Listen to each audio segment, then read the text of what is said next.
নমঃ ভগবতে বাসুদেবায়। আজ পাঠবাড়ির কথকতায় উদ্ধব সন্দেশের পরবর্তী অংশ নিয়ে এসেছি। উদ্ধব মহারাজ এসেছেন বৃন্দাবনে। এখন শ্রী রাধিকার সম্মুখীন হয়েছেন। উদ্ধব শ্রীকৃষ্ণের সুহৃদ। শ্রীকৃষ্ণের বিরহে শ্রী রাধিকার এখন যেন দিব্যোন্মাদ অবস্থা। উদ্ঘর্ণা দশায় শ্রীরাধা প্রবল বিরহকালে শ্রীকৃষ্ণ আসবেন মনে করে বাসর শয্যা সাজাচ্ছেন। কখনো খণ্ডিতা ভাব অবলম্বনে কোপনা হয়ে নীল আকাশকে তর্জন গর্জন করছেন। কখনো নিবিড় অন্ধকারকে কৃষ্ণ মনে করছেন, কিন্তু কখনো উদ্ধবকে শ্রীকৃষ্ণ মনে করে ভুল করেননি। শ্রীকৃষ্ণের সুহৃদের সঙ্গে সাক্ষাৎ হলে নিজের অন্তরে গূঢ় রোষ বশত বহু ভাবময় অবস্থার উদয় হয়েছে। দিব্যোন্মাদ অবস্থায় শ্রী রাধিকা ভাবছেন যেন কোনো ভ্রমর এসেছে শ্রীকৃষ্ণের খবর নিয়ে। আর শ্রী রাধিকা এই অবস্থায় যে কথাগুলি ভ্রমরকে বলেছেন, সেই কটি শ্লোক রসিক সমাজে ভ্রমর গীতা নামে অভিহিত। আমরা এই কয়দিন ওই ভ্রমর গীতার অংশ পাঠ করছি। আগের দিন দেখেছি ভ্রমরকে কিভাবে বকাবকি করলেন শ্রী রাধিকা। তাতে মনে হয়েছিল যে অনেক চিন্তা বিচার করে শ্রী রাধিকা কথাগুলি বলছেন, কিন্তু তা নয়। এর আগের অধ্যায়ে বলা হয়েছিল বস্তুত তাহা নহে, প্রত্যেকটি উচ্চারিত শব্দই মহাভাবময়ীর ভাবের উদ্গার। ভ্রমরকে উদ্দেশ্য করে যে এই কথাগুলি বললেন, তারপর কি হলো আমরা চলে যাচ্ছি পরবর্তী পাঠে। শ্রী রাধা ভাবচক্ষে দৃষ্ট ভ্রমরকে লক্ষ্য করিয়া ভাবময় প্রলাপ বকিতেছেন। শ্রীমান উদ্ধব তাহা শ্রবণ করিতেছেন। শ্রী রাধার ভাব ভাষা যে কত গভীর অনুরাগের নিভৃত তলভূমি হইতে সমুদ্ভূত, তাহা অনুভব করিবার সামর্থ্য নাই উদ্ধবের। উদ্ধব মনে মনে ভাবিতেছেন, কৃষ্ণকে ইনি এত কঠোরভাবে নিন্দা করিতেছেন, সচ্চিদানন্দে কি নিন্দাকার্য সম্ভব? শ্রীরাধার ভাবদৃষ্ট ভ্রমর গুনগুন করিতেছে। গুঞ্জনের মধ্যে রাধা ভাবকর্ণে শুনিতেছেন, ভ্রমর যেন বলিতেছে, প্রভুকে এত নিন্দা করিতেছেন কেন? তিনি কোনো দোষের কাজ তো করেন নাই। শ্রীরাধা বলিতেছেন, শোন তবে ভ্রমর তার দোষের কথা। তার দোষ অতি গুরুতর, তা কেবল আমাদেরই অনুভব গোচর, অন্যে জানে না। সে আমাদের ধর্মকর্ম নাশ করেছে, কোনো অস্ত্রশস্ত্র দ্বারা নয়, নিজ অধর সুধা পান করিয়ে। এই ভূমণ্ডলে কোথাও নেই তার অধর সুধার তুলনা। ওই বস্তু পান করিয়ে ধর্ম নাশ করে চলে গেছে। যদি বলিস আমরা পতিব্রতা হয়ে কেন পান করতে গেলাম তার অধর সুধা, তাও বলি শোন।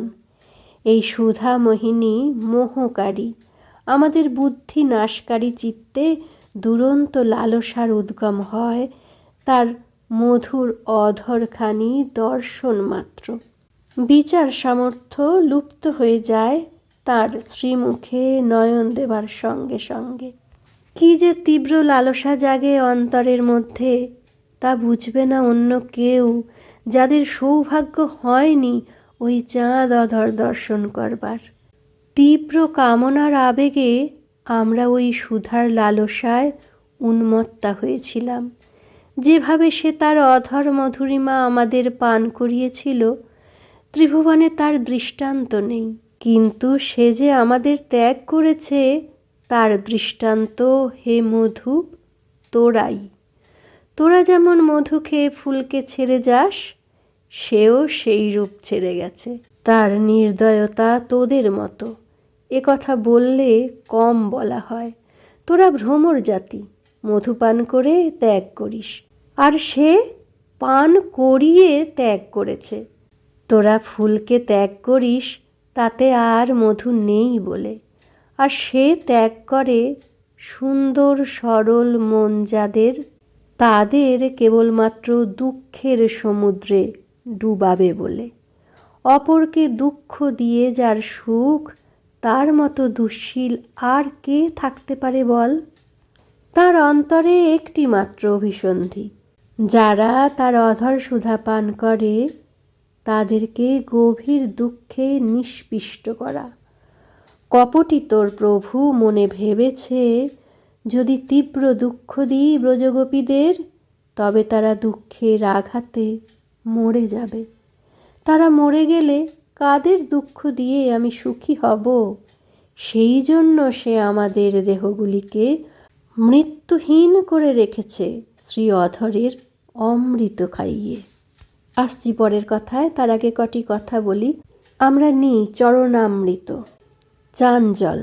ব্রজগোপীগণ অধরামৃত পান করেছে, অমৃত যেটি নিলে আর মৃত্যু হয় না।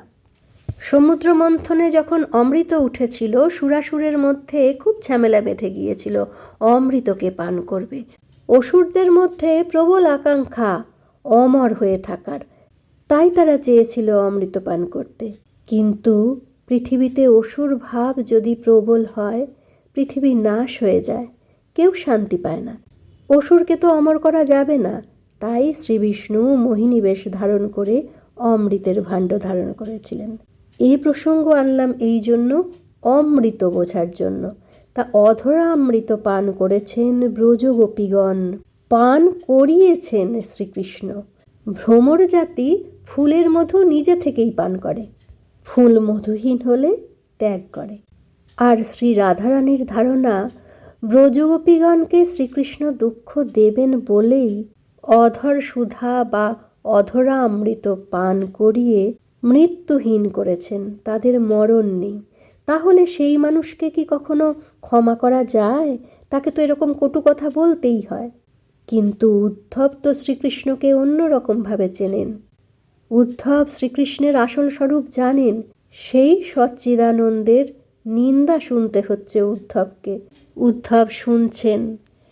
শ্রী রাধিকা বলছেন, সেই জন্য সে আমাদের দেহগুলিকে মৃত্যুহীন করে রেখেছে শ্রী অধরের অমৃত খাইয়ে। এখন সে শুধু আমাদের দুঃখই দেবে, কিন্তু মরতে দেবে না।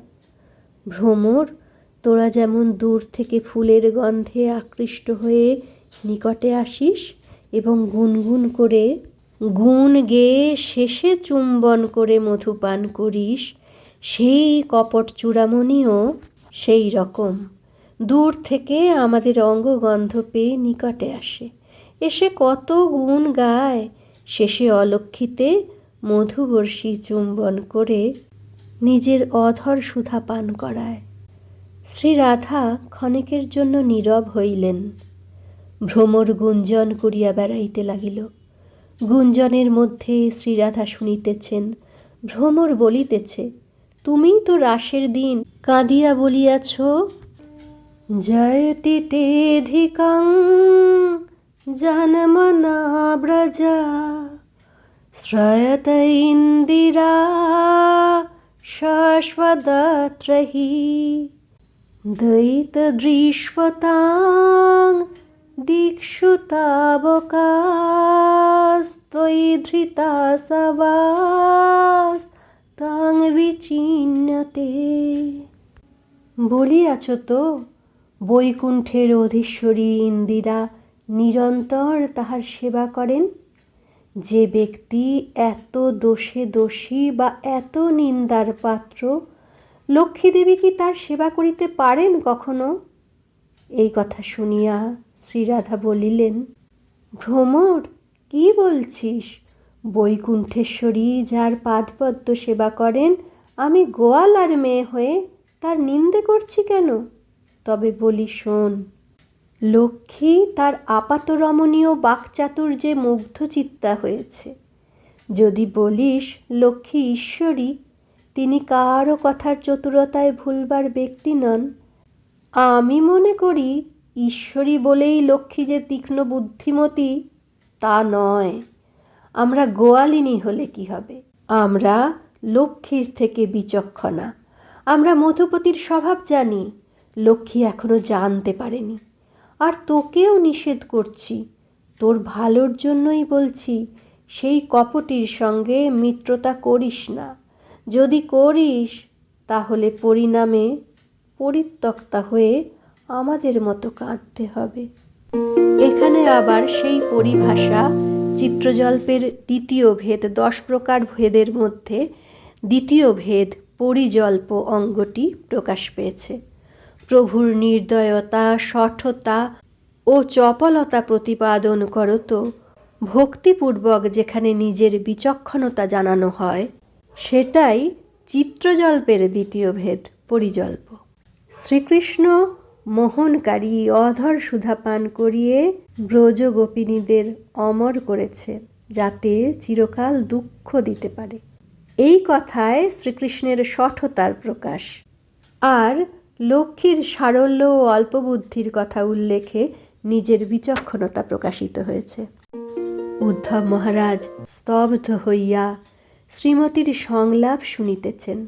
ভ্রমর গুনগুন করিয়া গান করিতেছে। শ্রীরাধার মনে হইতেছে মধুকর শ্রীকৃষ্ণের গুণকীর্তন করিতেছে। ইহাতে কোপান্বিত হইয়া বলিতেছেন, ওরে মধুকর, তুই বহু প্রকারে মধুপতির গুণ গাথা এখানে কেন গাইছিস? যদি বলিস গান গাওয়া আমার স্বভাব, তাই গাই। আমি বলি গান গা, তাতে বাধা দিই না। কিন্তু ওই ধৃষ্ট ব্যক্তিটির গুণ গাথা ছাড়া আর কি কোনো গান নেই? যদি বলিস উনি আমাদের মনিব, ওর গুণই আমাদের গাইতে হবে, তো গা, এখান থেকে চলে যা। এ জায়গা ছেড়ে আর কি কোনো জায়গা নেই এই গান গাওয়ার? যারা গৃহহারা তাদের সম্মুখে যারা ঐশ্বর্যশালী গৃহশালী, তাদের কথা শোনানোর কি দরকার? শুধু তাই নয়, আমাদের গৃহহীন করবার একমাত্র কারণ যে ব্যক্তিটি, সে যে এখন বাস করছে মথুরায় ঐশ্বর্যময় গৃহে, একথা আমাদের কানে দেবার দরকার কি? আমাদের স্ত্রীহারা করল যে, তার স্ত্রীর কথা আমাদের শোনানোর কি প্রয়োজন? আমি গৃহহারা বনবাসিনী কাঙালিনী হয়েছি কেন তা জানিস? তোর ওই বন্ধুটির জন্য। এখন সে আছে যদুবংশের ঈশ্বর হয়ে, আর আমরা রয়েছি বনে বনে মাথা গোঁজবার স্থান শূন্য হয়ে। আমাদের এত কষ্ট যার জন্য, তার গুণকীর্তন করছিস আমাদের কাছে? এ অপেক্ষা নির্বুদ্ধিতার পরিচয় আর কি হতে পারে? যদি জায়গা না পাস তার গুণকীর্তন করবার, তাহলে শোন, উপদেশের কথা বলি। এখান থেকে মধুপুরী গিয়ে তোর বন্ধু যাদের দুঃখ দৈন্য দূর করছে, তাদের কাছে তার গুণগান সুন্দর ও শোভনীয়। যাদবগণ এখন সুখময় জীবনযাপন করছে তোর সখা দ্বারা প্রতিপালিত হয়ে। সুতরাং যদুপতির গুণ শ্রবণে যাদবরাই সুখ লাভ করবে। আর শোন, তোর সখা মধুপুরীর যে সকল নাগরীদের বেদনা দূর করেছেন, তাদের কাছে গিয়ে প্রাণ খুলে গান কর। তোর মুখে তার গুণপনা শুনলে মথুরা নাগরীরা নিশ্চয়ই সুখসাগরে ভাসবে।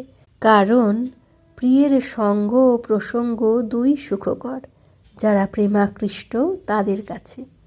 যদি ওই কপটিয়ার গুণগান গাইবি, তাহলে যাদের কথা বলেছি তাদের নিকট গিয়ে গান কর। আর যদি আমার কাছে গান গাইতে তোর মনে একান্ত স্বাদ হয়, তা বলি অন্য গান কর। অন্য গান কি জানিস না? একটু অনুভবও কি নেই? বিরহের মহা দুঃখে সন্তপ্ত গৃহহারা জ্ঞানহারা ব্রজবাসীগণের সভায় কোন গান গাওয়া চলে তা কি বুঝতে পারিস না? শ্রোতার হৃদয়ের অবস্থা না বুঝে যে সভায় গান করে, লোকে তাকে অযোগ্য মনে করে সভা থেকে উঠিয়ে দেয়। তাই তো আমি তোকে এখান থেকে চলে যেতে বলছি। এইটি চিত্রজল্পের তৃতীয় ভেদ। শ্রীকৃষ্ণের প্রতি গূঢ় মান, বাইরে অসূয়া ঈর্ষা, আর উক্তিগুলি কটাক্ষপূর্ণ। এইটি হলো বিজল্পের চিহ্ন। এই শ্লোকের প্রত্যেকটি কথা শ্রীকৃষ্ণের প্রতি কটাক্ষযুক্ত। মথুরায় যাহাদের বক্ষ বেদনা নাশ করিয়াছেন ইত্যাদি বাক্যে গূঢ় মান সুব্যক্ত। কেন গান করিতেছিস? এই বাক্যে অসূয়া প্রকটিত হইয়াছে। শ্রীরাধার কথা শুনিয়া উদ্ধব মহাশয় কিছু চিন্তা করিতে লাগিলেন। ভ্রমরের গুঞ্জনে শ্রীরাধা যেন উদ্ধবের অন্তরের ভাবনাই শুনিতে লাগিলেন। সখীকে সম্বোধন করিয়া শ্রীরাধা কহিলেন, দেখ সখী, ভ্রমর কি বলছে। ও বলে, আপনি আমাকে অতি কঠিন বাক্য আর বলবেন না। মথুরাপুরের অঙ্গনারা পতিব্রতা, তারা কিছুতেই পরপুরুষ শ্রীরামকৃষ্ণের সেবা করবে না। তারা কখনো পতিপরায়ণতা ধর্ম ছাড়বে না। এ বিষয়ে আপনি ব্যর্থ ভাবনা ভাবছেন। শোন তবে ভ্রমর, মথুরার নারীগণ যে পতিব্রতা তা আমিও জানি, কিন্তু বল দেখি, দেবলোকে, মর্তলোকে, পাতালে এমন কোন নারী আছে যে তোর প্রভুর বশ্যতাপ্রাপ্ত না হয়ে পারে? এই কথা আমি হিংসা বিদ্বেষবশত বলছি না, বলছি তাদের কল্যাণ আকাঙ্ক্ষায়। আমরা তাঁকে বিশ্বাস করে যে দুঃখ সাগরে পড়েছি, এই সাগরে আর কেউ যাতে না পড়ে এই চিন্তায়। তার ব্যবহারে প্রবঞ্চিত হওয়া খুব স্বাভাবিক, কারণ তার রুচির হাস্য আর ভ্রুযুগলের সুন্দর বিলাসভঙ্গি অতীব সুন্দর বলে অনেকেই বিশ্বাস করে আর পরিণামে ঠকে যায়। আমরা জানি, ভালোভাবে বুঝেছি, তার সকল কপটতা ভরা, অন্তরেও কপটতা, বাইরেও হাস্যলাস্যপূর্ণ কুটিলতা। যে তাতে ভুলবে সেই আমাদের মতো দুর্দশায় পড়বে। ওরে ভ্রমর, তুই কি বলছিস যে কৃষ্ণ যদি এতই দোষী, তাহলে আমাদের এখনো পর্যন্ত কেন তার প্রতি এত লালসা? তার কারণ বলি শোন। স্বয়ং যে লক্ষ্মী, তিনি সর্বেশ্বরী হয়েও যেখানে তার পদধূলি পতিত হয় সেইখানে গিয়ে উপাসনা করে থাকেন। লক্ষ্মীরই যখন এই অবস্থা, তখন আমাদের কি হতে পারে? আমরা ক্ষুদ্র মানুষই, গোয়ালিনী, আমরা কেমন করে পারি তার প্রতি আসক্তি ত্যাগ করতে? তোর কপট সখা সর্বাগ্রে বশীভূত করেছে লক্ষ্মী দেবীকে। এর কারণ আছে। নারীর প্রধানা লক্ষ্মী দেবী। তাকে বশীভূত রাখতে পারলে পৃথিবীর সকল নারীকেই প্রতারণা করা যাবে এই উদ্দেশ্যে। যিনি নিতান্তই দুঃখদাতা, তার প্রতি আমাদের এখনো পর্যন্ত আসক্তি কেন এত? এর উত্তর আর কি দিব? ওই মনোচরের মায়া ছাড়া আর কোনো কারণ আছে বলে মনে হয় না। তার উত্তম শ্লোক নাম শুনে আমরা ভুলেছিলাম। দীনজনকে দয়া করেন বলে উত্তম শ্লোক, এটাই মনে করেছিলাম। এখন বুঝলাম তার প্রত্যেকটি কথা, কাজ, নাম কাপট্যে পরিপূর্ণ। এই প্রলাপ চিত্রজল্পের চতুর্থ ভেদ, যার নাম উজ্জল্প।